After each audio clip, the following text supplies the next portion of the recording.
નવરાત્રી છે, નવરાત્રીમાં અસુરોનો નાશ થવો જોઈએ. અમે પણ કહીએ છીએ કે કદાચ તમે એવું ઈચ્છો ને માનવતાની, માનવ અધિકાર પાંચની આ બધી વાતથી કાંઈ ખોટું છે, પણ અમે કહીએ છીએ જવાબદારીપૂર્વક કહીએ છીએ કે સાચું છે. આ અસુરે બેના ભોગ લઈ લીધા. એક નવરાત્રીના તહેવાર ચાલુ થાય ત્યારે ગુનાઓ હતા અને બીજું પ્લસ બીજા બધા ગુના. ત્યાં રહેલી દીકરી પર પણ હુમલો કરવાનો પ્રયત્ન તો કર્યો જ હતો. એટલે કોઈ તમારી સાથે કોઈ દુશ્મની નથી, આ નથી, પણ તમે તમારા વિકૃત માનસિકતા, વિકૃત મોજના કારણે તમે ગમે એના ઢીમ ઢાળી દો.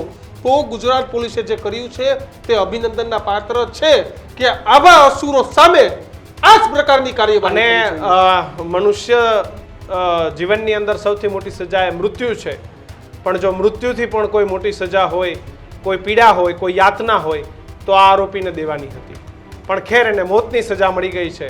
પણ આવા લોકોને આ દુનિયાની અંદર, આ સમાજની અંદર, આ ગુજરાતની અંદર સ્થાન નથી.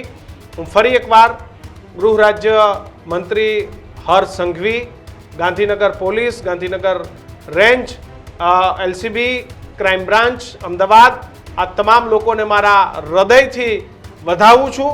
બસ આ જ રીતે આવા અસામાજિક તત્વો, આવા લુખ્ખાઓ, ચીટરો, ગુનેગારોને આવી જ સજા મળતી રહે અને બેન દીકરીઓ, યુવાઓનો પ્રેમ એ પોલીસ માટે ખુલ્લા દિલથી રહે અને ખાખી જોઈ અને સામાન્ય માણસને પણ સલામ મારવાનું મન થાય એવું કામ આજે પોલીસે કર્યું છે અને બિરદાવું છું. બસ આવા જ થોડા કામ આગામી થોડા સમયમાં થાય તો જે ગુનેગારોનો જે તરખાટ મચો છે એ ગુનેગારો દીક્ષિત ચોક્કસપણે બહુ ભેગા થઈ જાય કે ભાઈ અમારી આ હાલત થઈ શકે છે. કારણ કે જે પ્રમાણે દુષ્કર્મની ઘટનાઓ છે તે રાજ્યમાં ક્યાંક છૂટી છવાઈ દેખાય એ પણ બંધ થઈ જાય. જો આવા આરોપી હોય તો આ લોકોને પણ આ જ પ્રકારનો સબક શીખવવામાં આવે તો બીજી વાર આપણા બેન દીકરીની ઇજ્જત પણ ન લૂંટાય. બસ આજે બસ આટલું જ. સલામ ગુજરાત પોલીસ.